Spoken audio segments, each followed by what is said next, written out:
মাদ্রাসা শিক্ষাকে দুর্বল করার লক্ষ্যে কিছু অসাধু চক্র এই বিষয়টাকে অগ্রাহ্য অধিকার না দিয়ে মাদ্রাসা শিক্ষা ব্যবস্থা ধ্বংসের মুখে প্রায় ঠেলে দিয়েছে। সরকারের প্রতি আবেদন, আর আগামী দিনে যদি আমরা বৃহত্তর আন্দোলনে নামি তখন আপনারা বলবেন যে সরকার বিরোধী আন্দোলন করছে। সরকারের মাদ্রাসা শিক্ষক এবং শিক্ষক কর্মীদের সহযোগিতা নিয়ে বেঙ্গল মাদ্রাসা কল্যাণ সমিতি আজকে নতুন করে সংবিধানে পরিষ্কার বলা হয়েছে যে সংখ্যালঘুরা তারা তাদের মতো করে শিক্ষা প্রতিষ্ঠান তৈরি করবে এবং শিক্ষা প্রতিষ্ঠান চালাবে। কিন্তু সেই সংগ্রাম করার মধ্যে 100 জনের পাবলিকের মধ্যে 2 জন দুষ্কৃতিকারীকে ঢুকিয়ে দেওয়া হচ্ছে। কারা ঢোকাচ্ছে আমরা দেখতে ব্যবস্থার একমাত্র শুভাকাঙ্ক্ষী হিসাবে দু একটা কথা বলে দিই আজকে, যে আগামী দিনে সরকারের কাছে এক আবেদন থাকবে যে মাদ্রাসা শিক্ষা ব্যবস্থার মূল যে কেন্দ্র যে আলিয়া ইউনিভার্সিটি, তার মাইনরিটি স্ট্যাটাসটা আপনারা লক্ষ্য করুন।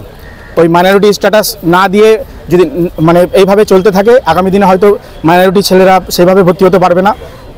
রিসেন্টলি আমার কাছে খবর এসছে যে এই বিষয়ে মাইনরিটি মানে এই বছরে মাইনরিটির মানে ভর্তির হার একটু কমেছে।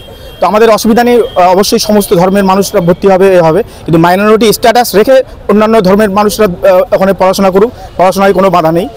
আর সিলেবাস, এই মাদ্রাসার সিলেবাস যেটা আমার মাসুমি সাহেব কিদোয়া কমিটির একটা রেফারেন্স ছিল এবং মাসুমি সাহেব সেটা করেছিলেন, সেই জায়গা থেকে তো আমরা অনেক দূরে সরে এসেছি।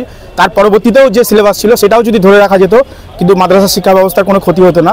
তারপরে এক অনীহা মাদ্রাসা শিক্ষাকে দুর্বল করার লক্ষ্যে কিছু অসাধু চক্র এই বিষয়টাকে অগ্রাহ্য অধিকার না দিয়ে মাদ্রাসা শিক্ষা ব্যবস্থা ধ্বংসের মুখে প্রায় ঠেলে দিয়েছে। সেই জন্য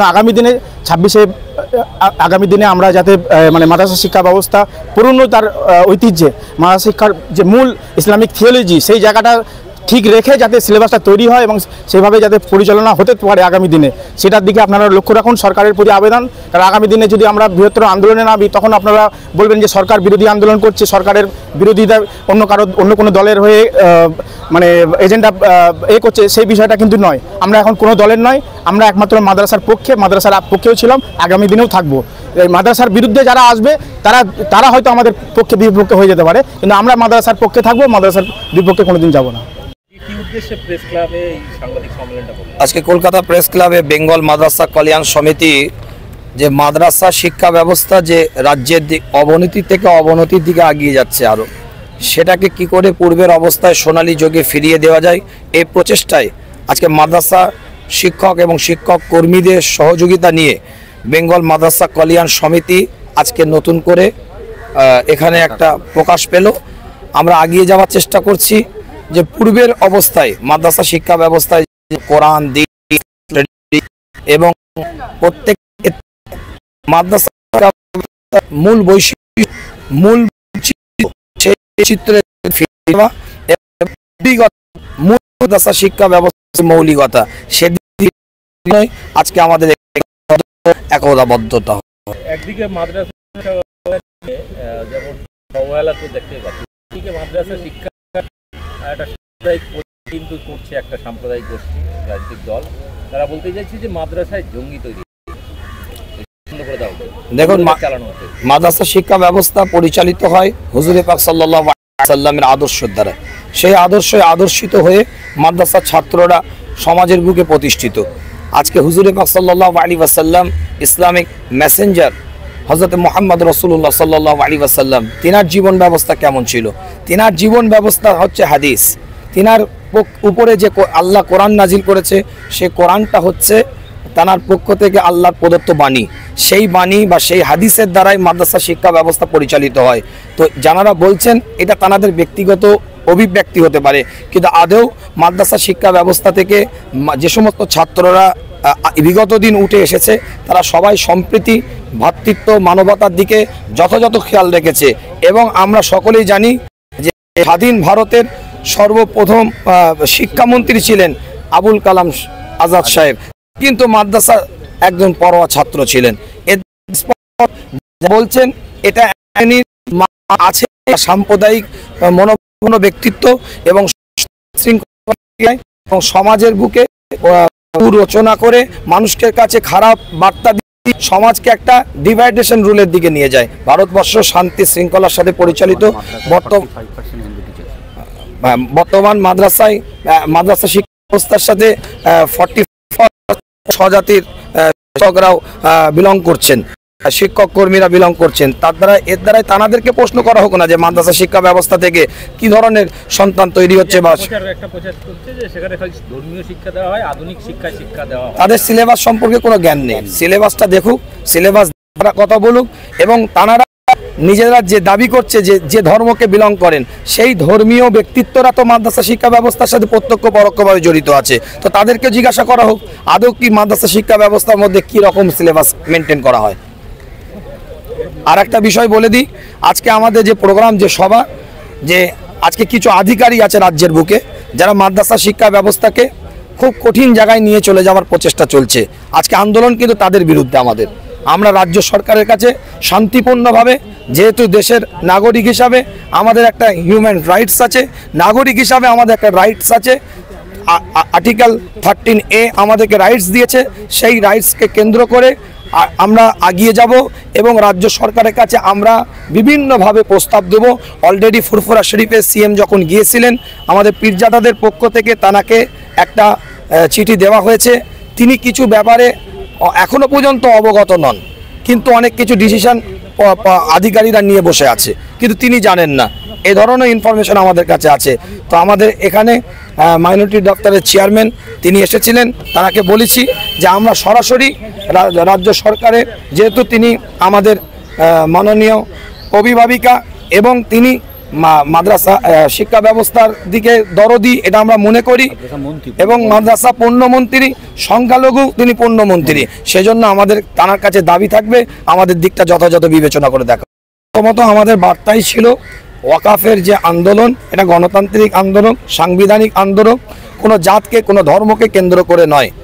232 জন এমপি যে ওয়াকাফ বিলের বিরুদ্ধে ভোট দিয়েছেন, তাদের মধ্যে 292 জন 192 জন ভিন্ন ধর্মের মানুষ, ভিন্ন সম্প্রদায়ের মানুষ, 40 জন আপনি মুসলমান সম্প্রদায়ের মানুষ। তাহলে এই লড়াই ওখানেই মেম্বার অফ পার্লামেন্ট যেখান থেকে বিল পাস হচ্ছে সেখানেই স্পষ্ট হয়ে যাচ্ছে এই লড়াই কিন্তু কোনো জাতিকে কেন্দ্র করে নয়, কোনো সম্প্রদায়কে কেন্দ্র করে নয়।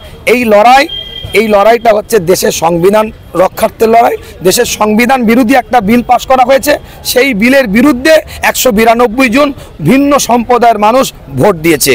আর এর দ্বারাই রাজ্য হোক, দেশ হোক, যেখানে কোনো রকম অশান্তমূলক কার্যকলাপ হবে তার বিরোধিতা আমরা করব।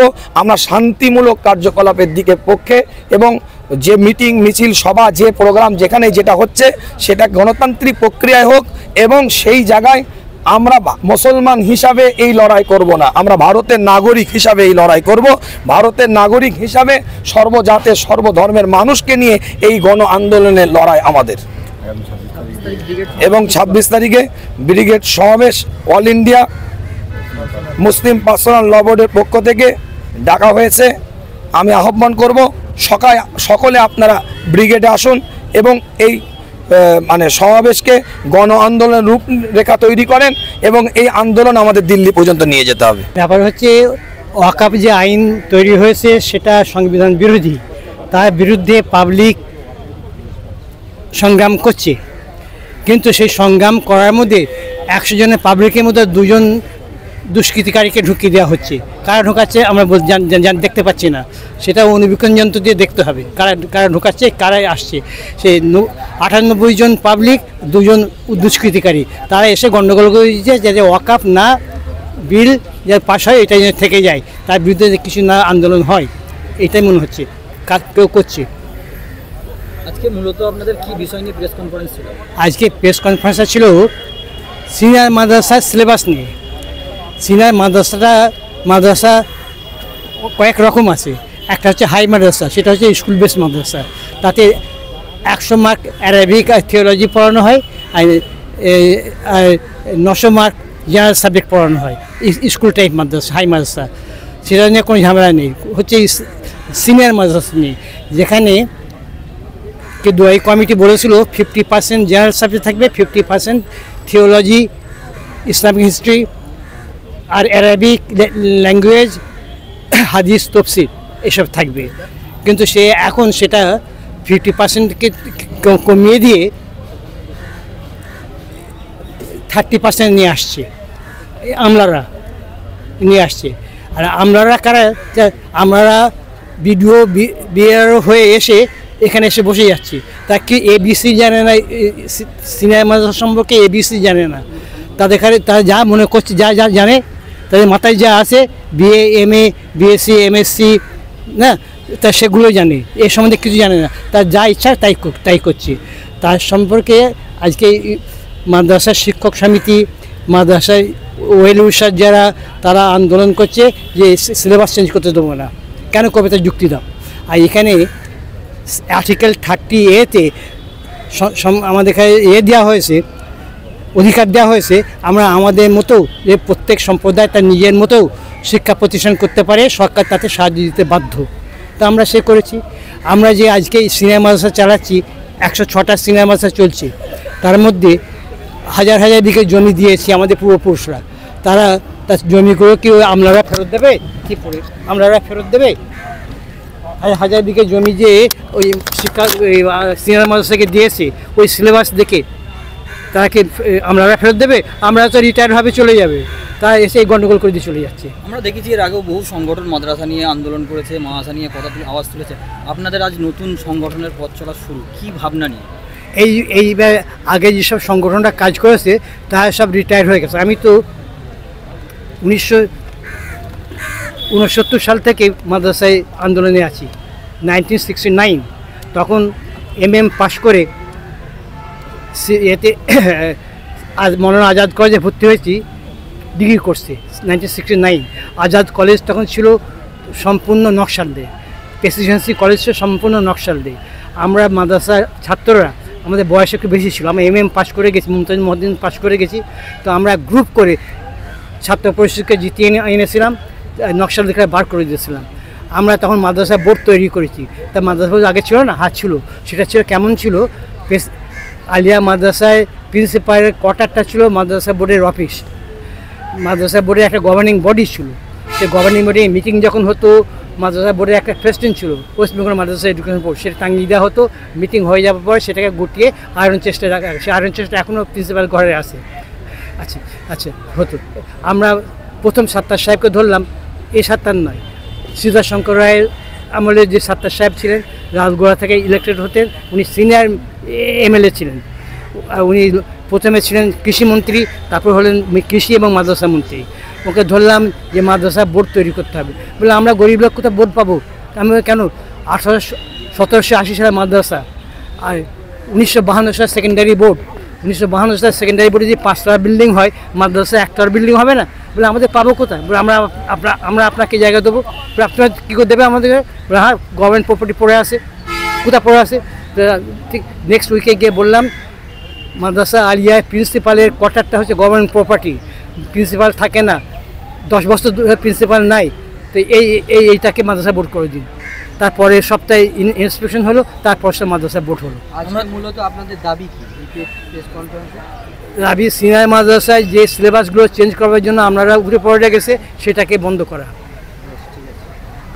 2 এপ্রিল বাবা আম্বেদকরের জন্মদিন, এবং যিনি সংবিধান রচনা করেছিলেন ভারতবর্ষে। 30A সংবিধানে পরিষ্কার বলা হয়েছে যে সংখ্যালঘুরা তারা তাদের মতো করে শিক্ষা প্রতিষ্ঠান তৈরি করবে এবং শিক্ষা প্রতিষ্ঠান চালাবে। এবং রিসেন্ট উত্তরপ্রদেশে মাদ্রাসা বন্ধ করার যে চক্রান্ত তৈরি হয়েছিল, সেটা সুপ্রিম কোর্টে মামলা হয়েছিল। সেই সুপ্রিম কোর্টও একদম খুব রিসেন্ট বলেছে যে সংখ্যালঘুরা তারা তাদের প্রতিষ্ঠান চালাবে এবং প্রতিষ্ঠান তাদের মতো করে সিলেবাস তৈরি করবে এবং সরকার সেখানে সহযোগিতা করতে বাধ্য থাকবে। এহেন পরিস্থিতিতে মাদ্রাসা শিক্ষা ব্যবস্থা 1780 সাল থেকে চলে আসছে সুন্দরভাবে। বামফ্রন্ট সরকারের আমলে মাদ্রাসা শিক্ষার প্রতি একটা বিরাট আঘাত এসেছিল। সেই আঘাত কোনো রকম বিভিন্ন রকম আলাপ আলোচনার মধ্যে দিয়ে একটা নির্দিষ্ট জায়গায় আনা হয়। এই সরকার আজ 13 বছর ক্ষমতায় এসেছে, মাদ্রাসা শিক্ষা ব্যবস্থা সুন্দরভাবে চলছিল, কিন্তু দুঃখের বিষয়, দুর্ভাগ্যের বিষয়, এখন নতুন করে আন্দোলনের আবার একটা প্রয়োজন পড়েছে। ঠিক যেরকম বামপন্থী বিরোধী আন্দোলন আমরা মাদ্রাসার ছাত্ররা একটা সময় করেছিলাম, আজকে মাদ্রাসার শিক্ষকরা আবার আমরা রাস্তায় নেমেছি। তার কারণ কি? যেটা আমরা জানতে পারছি যে সিনিয়র মাদ্রাসা যে শিক্ষা ব্যবস্থা, যেখানে ইসলামী তাহজিব তামাদ্দুন অক্ষুণ্ণ আছে, যেখানে কোরআন হাদিস ফেকা পড়ানো হয় এবং সরকার এটা সহযোগিতা করতে বাধ্য এবং এটা সংবিধান স্বীকৃত, এই শিক্ষা ব্যবস্থাটাকে এই আধিকারিকরা, বিশেষ করে মাদ্রাসায় যে সমস্ত আধিকারিকরা বসে আছে, তারা তিল তিল করে নষ্ট করে দিতে চাইছে, একেবারে তলানিতে ঠেকিয়ে দিতে চাইছে। এরকম একটা পরিস্থিতিতে আমরা আধিকারিকদের সাথে আলোচনায় বসেছিলাম যে আপনারা যে মাদ্রাসা শিক্ষা ব্যবস্থাকে নষ্ট করতে চাইছেন, এগুলো করা যাবে না। তখন তারা বলল যে আপনাদের সামনে আমরা কথা বলতে চাইনি, যেহেতু আপনারা কোনো সংগঠনের লোক নয়। আমরা তখন এই নতুন প্রজন্মের শিক্ষকরা, সিনিয়র মাদ্রাসা, হাই মাদ্রাসার অধিকাংশ শিক্ষক আজকে আমরা উপস্থিত হয়েছি। আমরা সিদ্ধান্ত নিলাম, আমরা বেঙ্গল মাদ্রাসা কল্যাণ সমিতি বলে একটা সংগঠন তৈরি করেছি। সেই সংগঠনের আজকে প্রকাশ এই প্রেস ক্লাবে হলো। এই সংগঠনের মূলত লক্ষ্য উদ্দেশ্য মাদ্রাসা শিক্ষাকে বাঁচানো, মাদ্রাসা শিক্ষার সিলেবাসকে বাঁচানো, ইসলামী তাহাজিব তামাদ্দুনকে বাঁচানো, কোরআন হাদিসকে বাঁচানো। এই বাঁচানোর তাগিদে আজকে আমরা সবাই শিক্ষকরা সমবেত হয়েছি এবং এই সংগঠনকে নতুনভাবে প্রকাশ করলাম। আগামী দিনে মাদ্রাসার কল্যাণের জন্যে এই সংগঠন বৃহত্তর আন্দোলনে যাবে, আধিকারিকদের বোঝাবে, তাতেও যদি না হয় মুখ্যমন্ত্রীর দ্বারস্থ হবে, তাতেও যদি না হয় প্রয়োজনে 2026 সালের আগে মাদ্রাসাকে কিভাবে শেষ করা হচ্ছে, ঠিক সিপিএম যেভাবে শেষ করে গিয়েছিল, এই সরকারও যে সেই একই খেলায় নেমেছে, এটা আমরা মানুষকে বোঝাতে বাধ্য থাকব। সেই জন্য আজকের এই সংগঠন আমরা প্রকাশ করলাম প্রেস ক্লাবে। আলিয়া বিশ্ববিদ্যালয়ে ইসলামিক স্টাডিজে বিএ, গ্র্যাজুয়েশন, এমএ, মাস্টার্স হয়, কিন্তু তারপরে ছেলেরা একটা অনিশ্চয়তায় ভোগে, তাদের ঠিকভাবে পরীক্ষায় বসতে পারে না এবং তাদের সেভাবে কোনো পথ নাই। মূল কথা, এক কথাই বলতে গেলে এটাই তো দুর্ভাগ্য। নিয়ে আপনারা কি? হ্যাঁ, এটাই তো দুর্ভাগ্য যে মাদ্রাসা সার্ভিস কমিশন 2008 সালে তৈরি হয়েছিল। এই সিলেবাস, এই শিক্ষা ব্যবস্থার সাথে যারা যুক্ত, আলিম, ফাজিল, কামিল, এমএম, তাদের পরীক্ষা নেবে। হাই মাদ্রাসা, সিনিয়র মাদ্রাসায় বহু পদ আছে। মাদ্রাসা সার্ভিস কমিশন সেই জন্যই সিপিএমের আমলে গঠিত হয়েছিল শেষ সময়। কিন্তু দুর্ভাগ্যের বিষয়, এই কটা বছরে মাত্র 2বার না 3বার পরীক্ষা হয়েছে, তাই আজকে দরজা বন্ধ। অথচ আমি একজন মাদ্রাসার ভারপ্রাপ্ত প্রধান শিক্ষক, একটা মাদ্রাসায় যান 14টা 15টা করে পোস্ট ফাঁকা। একটা মাদ্রাসায় যান, আলিম ফাজিলের যে কামিলে যে পড়ানোর যে থিওলজির, ইসলামিক স্টাডির যে টিচার, যে পোস্টগুলো ফাঁকা, আপনারা কি দপ্তরে পাঠিয়েছিলেন? এর তো পিপি হয়ে আছে, তো পিপি ডিআই মারফত, ডিএমই মারফত মাদ্রাসা কমিশন। আমরা যতবার মাদ্রাসা দপ্তরে গিয়েছি বা আলিয়ার ছেলেরা গেছে, তখনই বলা হয়েছে যে আমাদের কাছে সেভাবে পাঠানো। এটা সম্পূর্ণ মিথ্যা। তার প্রমাণ ডিআই, আমি একজন ভারপ্রাপ্ত শিক্ষক, বারবার ডিআই সাহেবরা আমাদের কাছ থেকে পিপি চান, পোস্ট যে কি পোস্ট ফাঁকা আছে তার দিন। আমরা বারবার দিয়ে থাকি এবং আমরা ডিআই অফিসে দেই, এডিআই অফিসে দেই, ডিএমইতে দেই, মাদ্রাসা কমিশনে দেই। এটা ওদের কাছে আছে, এটা ওরা মিথ্যা কথা বলে সম্পূর্ণ।